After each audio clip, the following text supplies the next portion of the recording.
राधे राधे साथियों, मैं इलेक्ट्रोहोम्योपैथ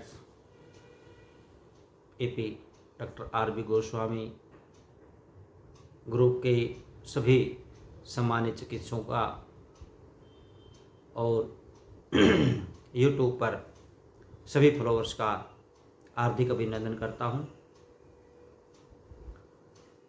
साथियों, इलेक्ट्रोहोम्योपैथी के इस क्रम में हम प्रैक्टिस ऑफ मेडिसिन के अंतर्गत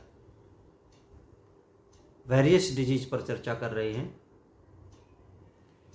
इसी श्रृंखला में आज हमने एक रोग को और लिया है जिसको आम बोलचाल की भाषा में कंजक्टिवाइटिस या आँख आना बोलते हैं। साथियों, आप सभी जानते हैं कि अभी जो है बरसात का मौसम है। इस प्रकार के एनवायरनमेंट में जो है वायरल इन्फेक्शन बढ़ने के, संक्रमण के बढ़ने का बहुत ज़्यादा जो है खतरा होता है। वायरल इन्फेक्शन के पेशेंट ज़्यादा इस मौसम में मिलते हैं। तो आज हमने इसी क्रम में इस रोग पर आज हम चर्चा करेंगे। कंजक्टिवाइटिस, वाइटिस का मतलब वो है कि सूजन आना। जहाँ पर आइटिस लग गया समझो वहाँ पर सूजन है। जैसे हेपेटाइटिस, पैंक्रियाटाइटिस, यानी कि उस ऑर्गन के अंदर सूजन आ जाना, ये आइटिस का मतलब होता है।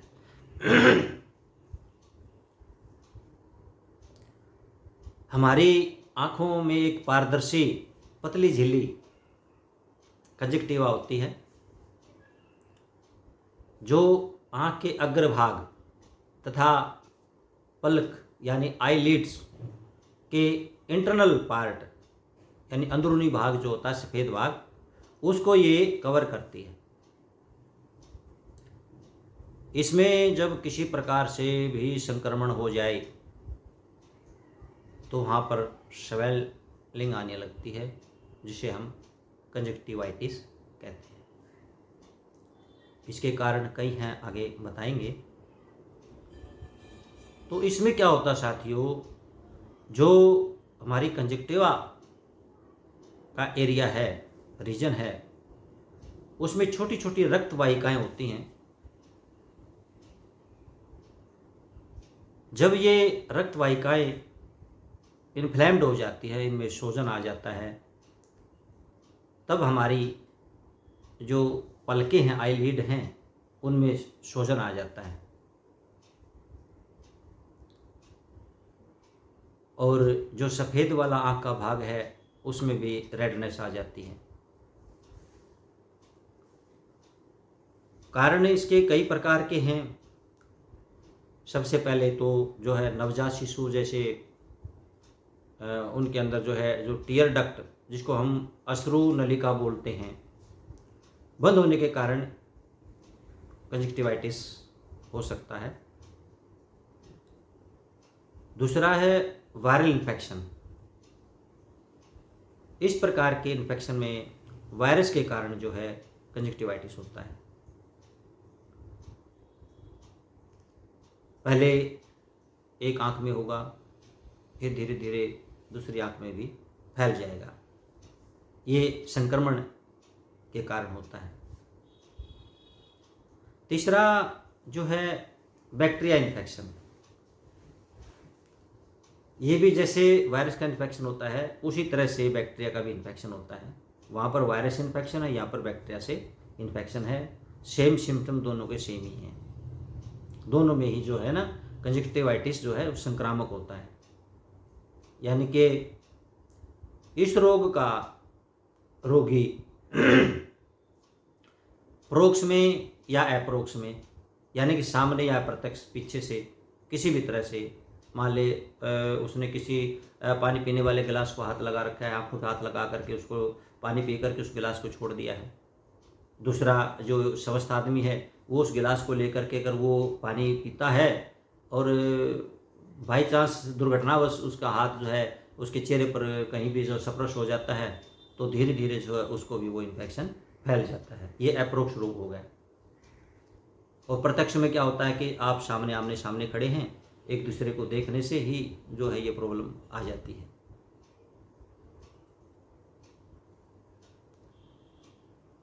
इस प्रकार का जो इन्फेक्शन है वो एक आंख में भी हो सकता है, दोनों में भी हो सकता है। इसका एक और प्रकार है एलर्जिक कंजक्टिवाइटिस।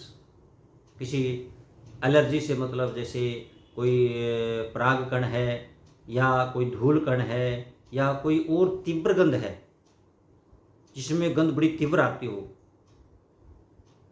उसके कारण भी जो है कंजक्टिवाइटिस का रोग हो सकता है। लक्षणों में आपने देखे हैं पेशेंट इस टाइप के कि आंखों पर सूजन आ जाता है, आंखों से चिपचिपा पदार्थ निकलने लगता है, डिस्चार्ज होने लगता है, आंखों में लाली आ जाती है, जो सफ़ेद भाग है वो रेड हो जाता है, आंखों में जलन होने लगती है, इरिटेशन होने लगती है, आंखों में जो है इचिंग होने लगती है, खुजली होने लगती है, खुजाते रहते हैं आंखों को, देखा है कई बार हमने भी। तो खुजाने से और ज़्यादा प्रॉब्लम हो जाती है उसके अंदर। और जो है आँखों में ऐसा उस रोगी को फील होता है, महसूस होता है कि जैसे कोई बाहरी वस्तु, कोई रेत मिट्टी का कण जो है हमारी पलकों के अंदर घुसा हुआ है और उसको वो रगड़ते रहते हैं। वो क्या होता है, वो किरकिरी होती है।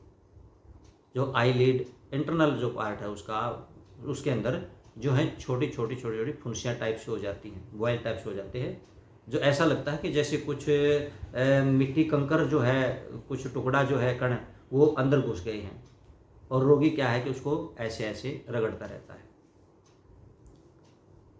तो इस तरह के लक्षण जो हैं वो कंजक्टिवाइटिस रोग के होते हैं। साथियों, यदि ट्रीटमेंट में लापरवाही की जाए, इसका इलाज ना किया जाए, तो काफ़ी सीवियर कंडीशन भी हो सकती है। उसके अंदर जो है आंखें डैमेज हो सकती हैं उसके अंदर। वैसे ज़्यादातर ये नुकसानदेह नहीं होता है। जब इस प्रकार की प्रॉब्लम हो जाए तो हम इलेक्ट्रोमोपैथी में क्या दें।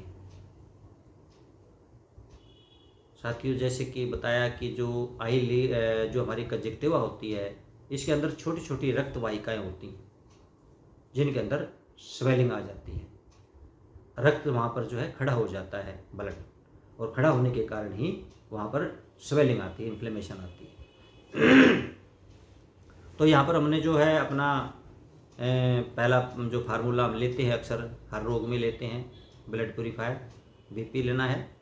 बीसी को भी यहाँ पर हमने यूज़ करना है क्योंकि आँख में खुजली भी होती है और सूजन भी होती है आँख के अंदर, तो यहाँ पर हम बीसी भी लेंगे।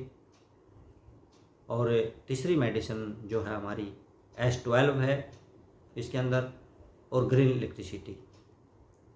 तो साथियों, इन चारों कंपोजिशन को आपने एक ही जो है बोतल के अंदर डालना है। जैसे बीसी की 20 ड्रॉप डालनी है, बीपी की 20 ड्रॉप डालनी है, बीसी की 10 ड्रॉप डालनी है, S12 की जो है 10 ड्रॉप डालनी है, और ग्रीन इलेक्ट्रिसिटी की 20 ड्रॉप डालनी है। सबकी इतनी मात्रा लेकर के एक 30 ml की खाली बोतल में डाल लें और उसमें बाकी का डिस्टिल वाटर भर लें। तो साथियों, इसकी 15-15 जो ड्रॉप हैं वो 2-2 घंटे पर लेनी है, क्योंकि ये जो रोग है ये 2 या 3 दिन में पूरी तरह से ठीक हो जाता है। इसलिए ज़्यादा परेशानी होने की इसमें आवश्यकता नहीं है। इसलिए 2-3 दिन अगर जल्दी डोज लेना पड़े तो ले लेना चाहिए। तो इसमें क्या है कि 15-15 बूंद जो है वो 2-2 घंटे पर पेशेंट को आप दे सकते हैं। यदि कमज़ोर टाइप का है, लाइट वेट है तो 10 ड्रॉप भी वहाँ पर आप दे सकते हैं उसको। बाकी जो 60 या 70 kg बॉडी वेट का है तो वहाँ पर आप उसको 15 बूंद देंगे 2-2 घंटे पर। सेकंड में हमने जो है आई ड्रॉप इसका बनाना है रोज वाटर के अंदर। साथियों उसमें आपने क्या करना है,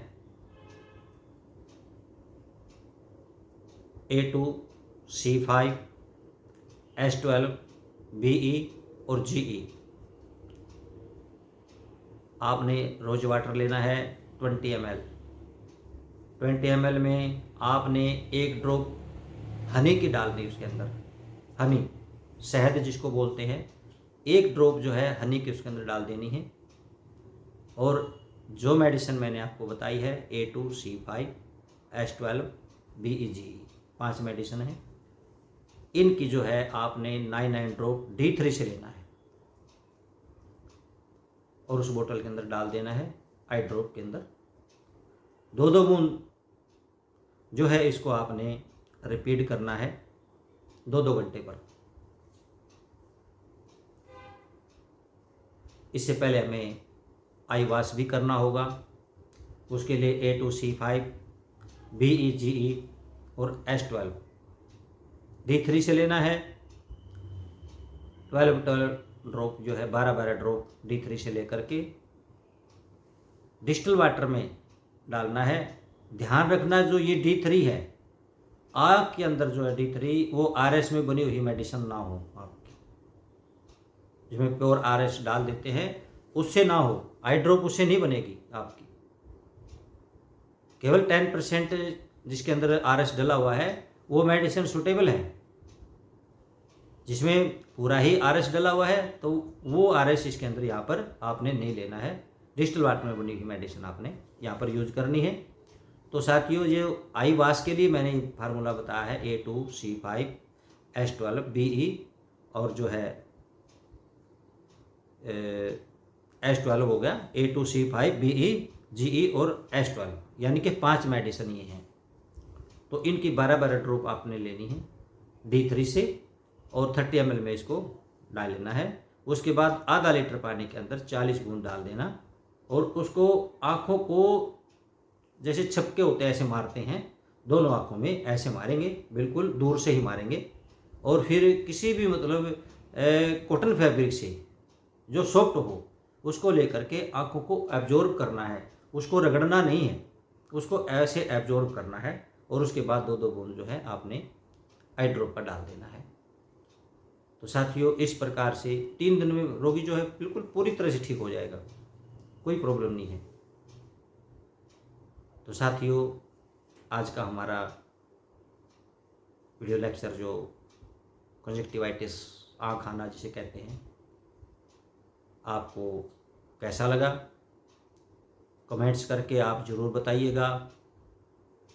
हमारे ग्रुप में कुछ ही साथी एक्टिव हैं जो वीडियो लेक्चर को देखते हैं और कमेंट्स भी करते हैं। मैं उन साथियों का बहुत बहुत हार्दिक धन्यवाद करता हूं कि वो अपना समय निकाल करके जो है ये ज्ञानवर्धक लेक्चर सुनते हैं। तो साथियों आज के लिए बस इतना ही। और जिन साथियों ने अभी बुक के लिए अपना अमाउंट डिपॉजिट नहीं कराया है, वो जितना जल्दी हो सके वो अमाउंट डिपॉजिट करा दें, क्योंकि 30 तारीख के बाद में हम जिन्होंने बुक की एडवांस बुकिंग की है जिन्होंने, उनका हम जो है एक एक्स्ट्रा अलग से ग्रुप बनाएंगे और जिन्होंने नहीं किया उनका हम अलग से ग्रुप बनाएंगे। क्योंकि मुझे ऐसा लगता है कि साथियों जो साथी ढीले पड़े हुए हैं अभी बिल्कुल एकदम लेजी हैं ग्रुप में, मुझे ऐसा लगता है कि उनको सीखने की आवश्यकता नहीं है, वो सीखना ही नहीं चाहते हैं, उनकी दिलचस्पी जो है इंटरेस्ट उनका सीखने में नहीं है। अभी हमारे जो वेटिंग लिस्ट है 48 डॉक्टर हमारी वेटिंग लिस्ट में रखे हुए हैं और डेली जो है वो रिक्वेस्ट करते हैं कि सर हमें ग्रुप में ऐड कर लो, लेकिन जो हमारे साथी पहले से ऐड हैं, जो साइलेंट पड़े हुए हैं, वो कुछ इसके अंदर करते नहीं है, न कोई किसी प्रकार का जो है सजेशन लेते हैं, ना किसी प्रकार का सजेशन देते हैं, तो ऐसे ही साइलेंट पड़े हुए हैं।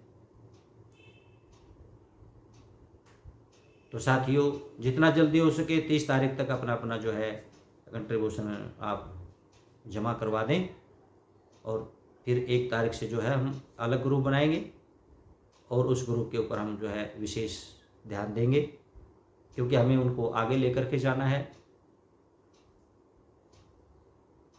आज के लिए बस इतना ही। राधे राधे।